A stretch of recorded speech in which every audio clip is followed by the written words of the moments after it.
Другим темам в Якутии участковые больницы закрываться не будут. Напомним, процесс ликвидации малокомплектных медучреждений согласно новой программе здравоохранения в России вызвал социальную напряженность в десятках регионов страны.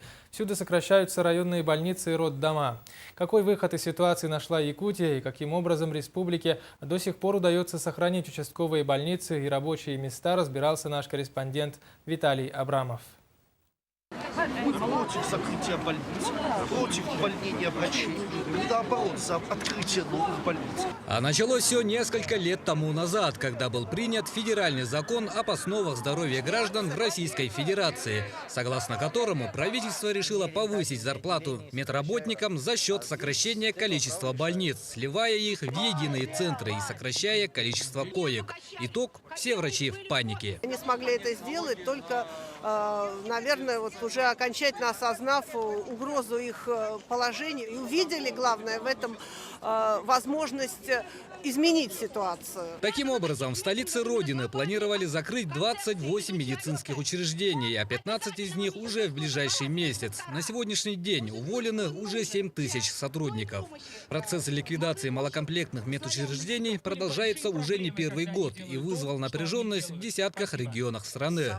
Но волнения почему-то не затронули нашу республику. Согласно 33-му пункту вышеуказанного закона, в Якутии должны были ликвидировать более 150 лечебных учреждений. И сегодня нам предполагается с 2012 года, чтобы мы закрыли участковые больницы, открыли по принципу врачебной амбулатории, которые бы принимали пациентов только в дневное время на дневном стационаре. А все благодаря тому, что республика начала выделять средства из собственного бюджета на компенсацию затрат между дневным и круглосуточным стационаром.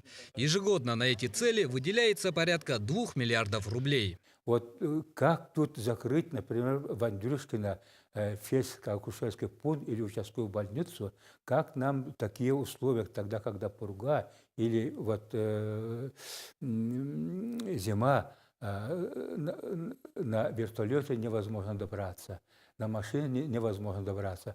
А там как оказать первичную помощь больным жителям, например, этого поселка. Но изначально, еще до того, как эта программа довела работников здравоохранения до выхода на площадь, в Москву к чиновникам шли ходоки из регионов в надежде отстоять свои районные больницы и роддомы. Они пытались добиться изменения программы в сторону установления различия нормативов оптимизации коечного фонда для столицы и сельской местности. Мы сегодня хотим сказать, что Республика Саха-Якутия – это уникальный субъект, это уникальная территория. Мы занимаем 1/5 часть практически Российской Федерации.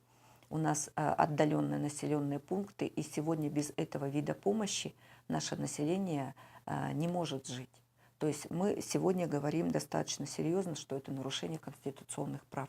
Якутия единым фронтом вместе со всеми субъектами Дальнего Востока, которые поддержали нашу инициативу, выступила с внесением в Госдуму соответствующих законодательных инициатив. На настоящий момент законопроект должен быть поставлен в первом чтении, но до первого чтения принято принципиальное решение провести парламентские слушания в Государственной Думе Российской Федерации.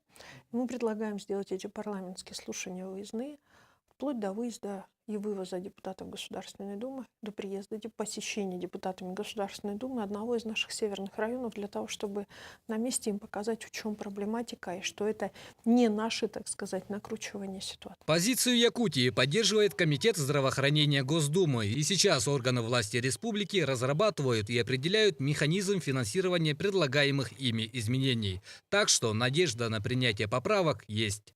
Виталий Абрамов, Дмитрий Сергучев и Иван Семенов, НВК Саха, Якутск.